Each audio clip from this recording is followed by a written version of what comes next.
A 2015 study published in the journal Animal Cognition specifically documented this. Dogs check in with their primary attachment figure significantly more often than with anyone else, including familiar people they like but don't have that deep bond with. The reason this happens is that your dog has mentally designated you as their safe base. You are their home point. When they are exploring, when something is unfamiliar, when they are uncertain, their instinct is to look back at the one being that represents safety to them. It is almost identical to how a toddler will run off to explore a playground, but keep glancing back at their parent every few seconds just to confirm they are still there. If your dog does this specifically with you, on walks, in new environments, when something unexpected happens, you are that safe base for them. You are the one they are anchoring to. The second sign is one that people tend to laugh off as cute without realizing what it actually means. Your dog brings you things. Could be their favorite toy, could be a sock they pulled off the laundry pile, could be an absolutely disgusting thing they found outside that you would rather not touch. And when they bring it to you, they look so unbelievably proud of themselves. Here is what is actually happening. This gifting behavior is rooted in pack biology. In wild canine packs, individuals share resources specifically with the members they are most bonded to. Your dog is not just being goofy. They are doing something that is, in their emotional world, a deeply meaningful act. They found something of value, at least to them, and their instinct was to bring it to you, not to someone else in the house, to you. Animal behaviorist Dr. Stanley Coren has written extensively about this, noting that resource-sharing behavior in domestic dogs is almost always directed toward the primary human attachment figure. They do not gift strangers. They do not even always gift people they like. They gift their person. Now, here is the part that really matters, and most people accidentally get this wrong. If you brush it off, if you laugh and push it away, you are actually discouraging one of the most genuine expressions of love your dog knows how to show you.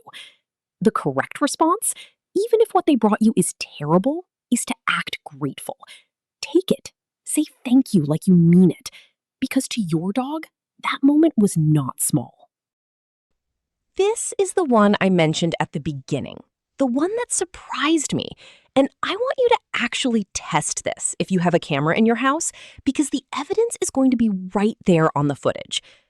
When a dog's favorite person leaves the house, their sleep position changes. Specifically, dogs who have a strong primary attachment will often position themselves facing the main entrance, the door their favorite human uses when they leave and come back. They will go there and they will sleep facing it or rest facing it in a way they simply do not do when that person is home. What is happening here is that dogs are incredibly sensitive to scent trails and movement patterns.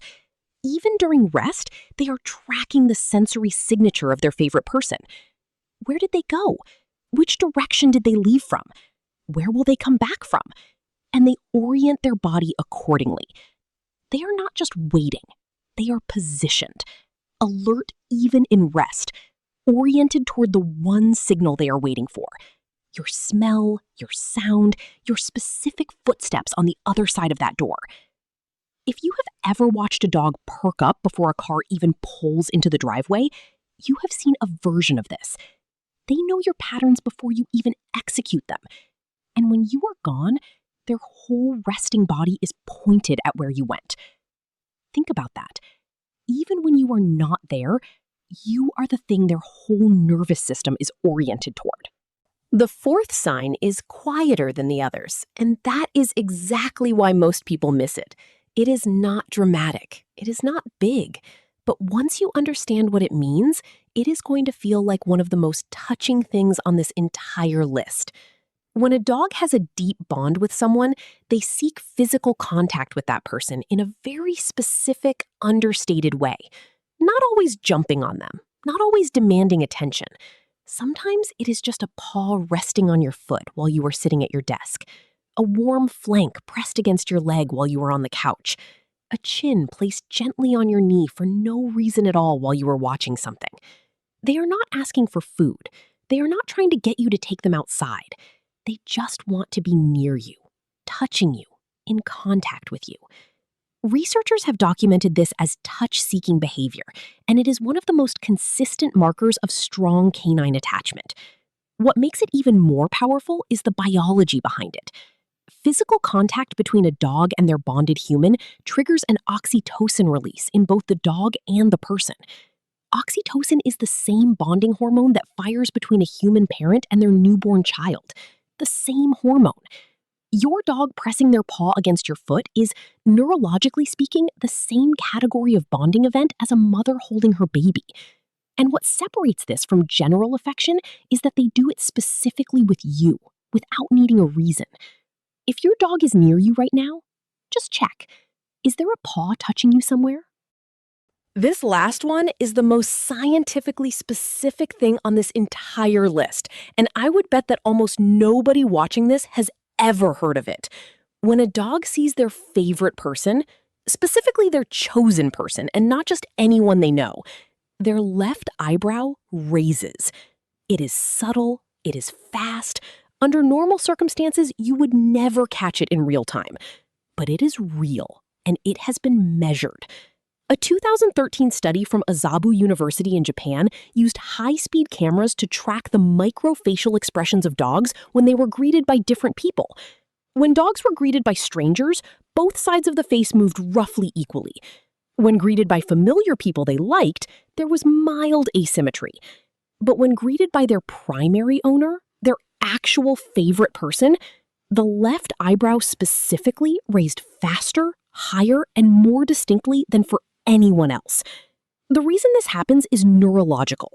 The left side of the face is controlled by the right hemisphere of the brain, and the right hemisphere is where emotional processing lives. That eyebrow raise is not something the dog is choosing to do. It is an involuntary emotional response. Pure, unfiltered neurological joy firing the moment you walk into the room. Your dog cannot stop it. They cannot fake it. It happens before they even fully process that you are there. Every single time you come home, every time you walk into a room your dog is in, there is a tiny, involuntary signal on their face that their brain cannot suppress, and it is pointed at you. They chose you. Their nervous system chose you, and it shows. So those are the 5 signs.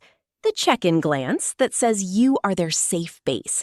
The gifts, even the terrible ones, that say you are worth sharing with. The door-facing sleep that says even when you are gone, their whole world is pointed at where you went. The quiet, constant physical contact that is literally the same bonding chemistry as a parent and child. And that involuntary eyebrow raise that their brain fires whether they mean to or not. All 5 of them saying the same thing in different ways. I chose you. You are my person. Now, I want to hear from you. Does your dog do any of these? Is there one that you recognized immediately because your dog does it all the time? Drop it in the comments below because I genuinely read them, and some of the stories people share are the reason I keep making these videos.